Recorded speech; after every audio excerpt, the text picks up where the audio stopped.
তারা হয়তো এই হাদিস জানে না, আল্লাহ পাক ওদের কানের মধ্যে আমার এই হাদিসটা যেন পৌঁছে দেন, আমিন।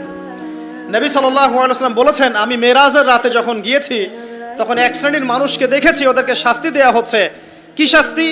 জাহান্নামীদের রক্ত এবং পুঁজ ওদেরকে খেতে দেয়া হচ্ছে। জিবরাইল আলাইহিস সালামকে জিজ্ঞাসা করা হলো যে এরা কারা?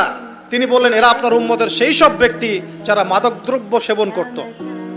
আল্লাহ রাব্বুল আলামিন তার হাবিবের মাধ্যমে জানিয়েছেন, যখন কোনো মুসলিম মাদক সেবন করে বা কোনো ব্যক্তি মাদক সেবন করে তখন 40 দিন তার নামাজ কবুল হয় না।